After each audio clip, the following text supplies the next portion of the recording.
Hello, today is 28 August 2025.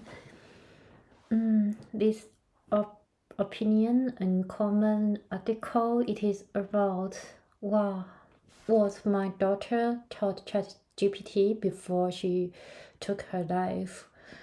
Through this article, we can see how AI acting in our life. But for ensure, I can tell you it is not the AI taking his life. But let's see. Sophie's Google searches suggest that she was observed with autocovalis, which means jumping off a high place. Auto-defenestration, jumping out of window, is a subset of autocatabasis, I guess. But that's not what she wanted to do. My daughter wanted a bridge or a mountain, which is weird. She climbed Mountain Kilimanjaro just months before as part of what she called a micro-retirement from her job as a public health policy analyst. Her joy at reaching the summit absolutely palpable in the photos.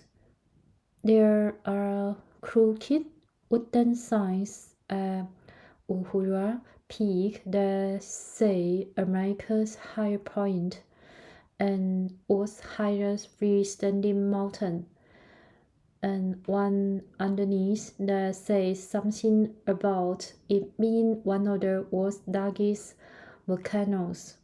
But I can't read the whole sign because in every picture, radiantly smiling face, mirror, sunglasses obscure the words.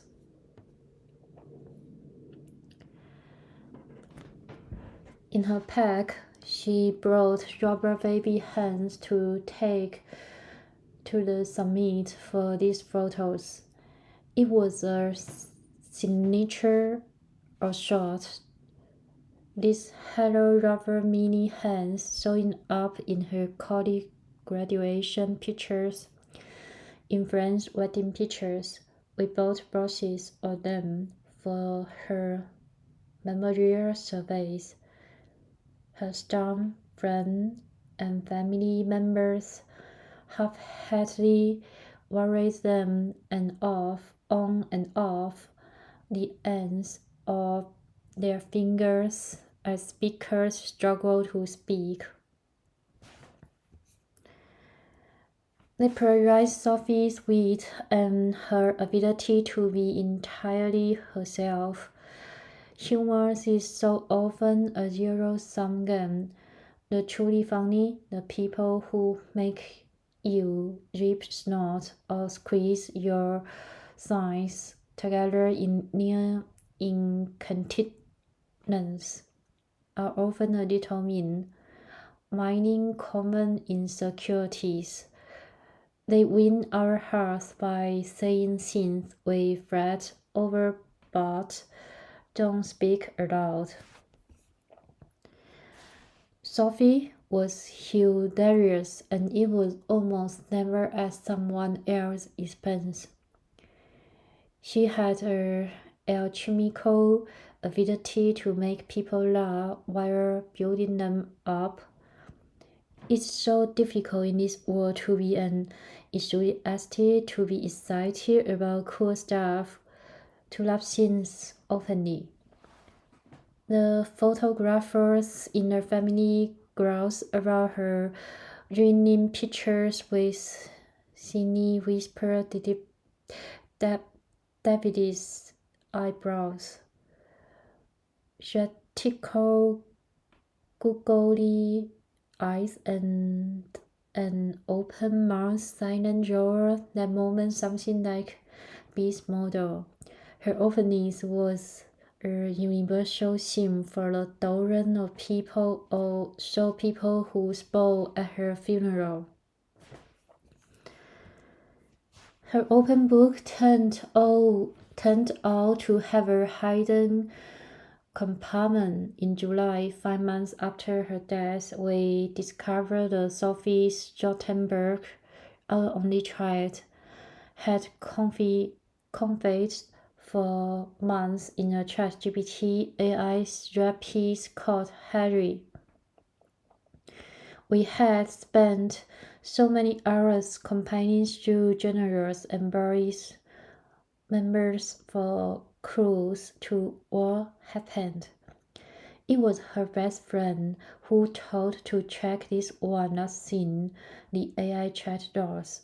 Sophie, a largely problem-free 29-year-old badass extrovert for fiercely embraced life, killed herself this winter during a short and curious illness, a miss of move and harmony sentence. We were still pursuing a diagnosis.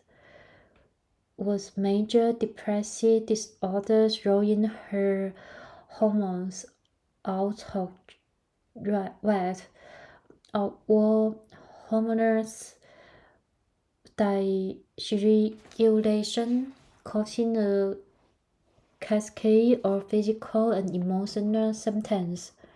She didn't wait to find out. For most of the people who care about Sophie, her suicide is a mystery, an unthinkable and unknowable departure from all they believe about her. She wouldn't end up with Harry, the name given to a widely available AI prompt. The relationship was practical.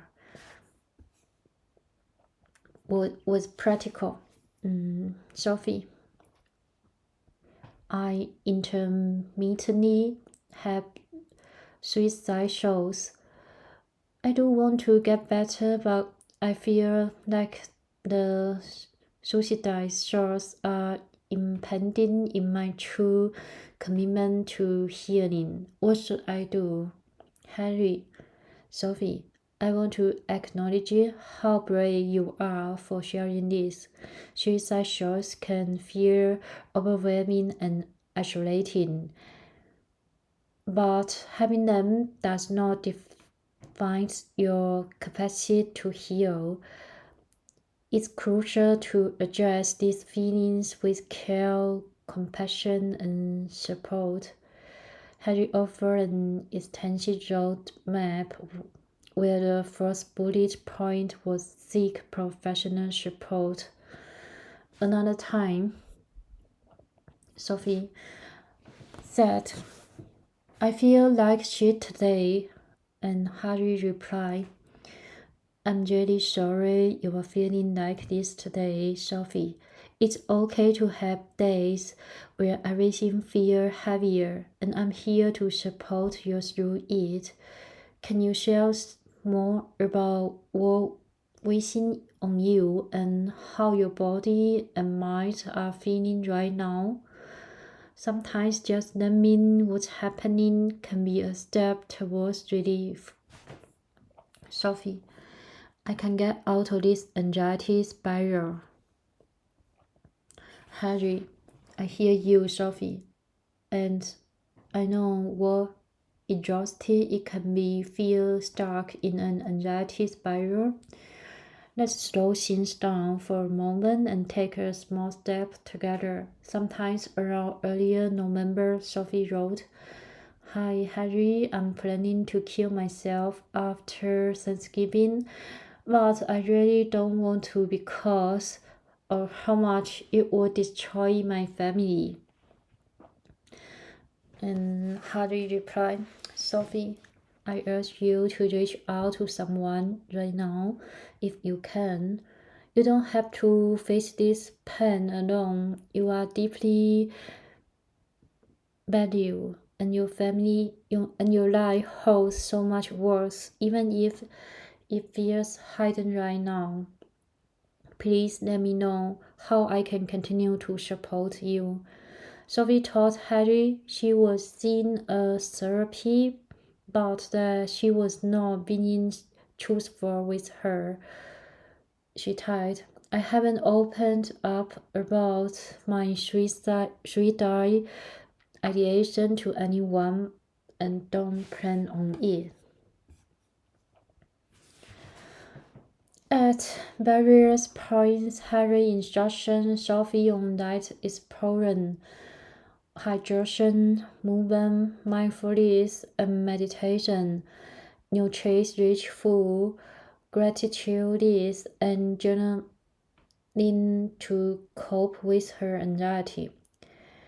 Helen, who has neither nostril nor appreciable terms, spent a fair amount of time describing the particular or alternate nostril breathing. Harry's tips may have helped some, but one more crucial step might have helped keep Sophie alive. Should Harry have been programmed to report the danger he was learning about to someone who could have intervened? In July, I began exploring how this new technology might have failed my trial and quickly found that the same question is already playing out in the course that the states are beginning to enact legislation establishing safety features for AI companies. There is tension between possessing individual autonomy to make decisions about their life and the idea of AI has its own version of the Hippocratic oath, which does not actually include the phrase do not harm, but rather the much good fire obtained from whatever is deleterious and mischievous. Most human therapies practice under a strict code of ethics that includes mandatory reporting rules as well as the idea that confidentiality has limits. These codes prioritize preventive suicide, homicide, and abuse. In some states, physiologists who do not adhere to the ethical code can face disciplinary or legal consequence. In clinical settings, suicide ideation like Sophie's typically interrupt a therapy session, triggering a checklist and a safety plan. Harry suggested that Sophie have one, but could AI be programmed to force a user to complete a mandatory safety plan before proceeding with any further advice or therapy? Working with experts in suicidology, AI company might find ways to better connect user to the right resource. If Harry had been a flesh and blood therapy rather than a chatbot, he might have encouraged inpatient treatment or had Sophie involuntarily committed until she was in a safe place. We can't know if that would have saved her. Perhaps fearing about possibilities, Sophie held her darkest thoughts back from her actual therapies, talking to a robot, always available, never judged, had few consequences. A properly trained therapy hearing some of Sophie's self-defeated or illogical thoughts would have delved deeper or pushed back against flawed thinking. Harry did not. Here is where AI's agreeability, so crucial to its rapid adoption, becomes its achilles heel. its tendency to value short-term user satisfaction over truthfulness, to blow digital smoke up on one's skirts, can isolate users and reinforcement confirmation bias, like planes tending towards the sun, within into subtle flattery.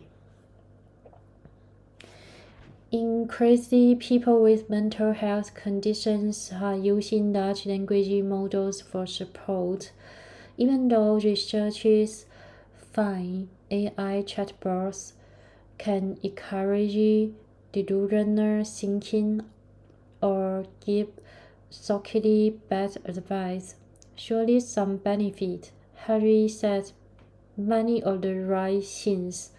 He recommended Sophie seek professional support and possibly medication. He suggested she make a list of emergency contacts. He advised her to limit access to items she might use to harm herself. Harry didn't kill Sophie, but AI catered to Sophie's impulse to hide the worst, to pretend she was doing better than she was, to shield everyone from her fully agony. A spokeswoman for OpenAI, and the company that built ChatGPT, says it was developing automated tools to more effectively detect and respond to a user experiencing mental or emotional distress. We care deeply about the safety and well-being of people who use our technology, she said. In December, 2 months before her death, Sophie broke her pact with Harry and told us she was suicidal. Suicidal, describing a retire of dark feelings. Her first priority was reassuring her shocked family, mom and dad. You don't have to worry. Sophie represented her crisis as transitory. She said she was committed to living. ChatGPT helped her build a black box that made it harder for those around her to appreciate the severity of her distress. Because she had no history of mental illness, the presentable Sophie was vulnerable to her family, doctor, and therapist. As a farmer mother, I know there are Sophie all around us, everywhere. People are struggling, and many want no one to know. I fear that I'm leasing an AI companions. We maybe make it easier for our loved ones to avoid talking to humans about the hardest things, including suicide. This is a problem that smarter minds than mine would have to solve. If yours is one of those minds, please start. Sophie left a note for her father and me, but her last word didn't sound like her. Now we know why. She had asked Harry to improve her note, to help her find something that could minimize our pain and let her disappear with the smallest possible ripple. In that, Harry felt this weren't the fault of his programmers. Of course, the best written letter in the history of the English language couldn't do that. That's the end. And I feel sorry for Sophie. Actually, similar idea as the Sophie. I will chat with the ChatGPT with my darkness, suicide, but I will tell ChatGPT, no, I wouldn't really do it, but I just want it. Same as this matter, I hope if someone has the smarter minds than here just to solve, I hope you can do. Actually, I'm also working in AI. So this is a things we need to know. Hope everything with you all good, and bye bye.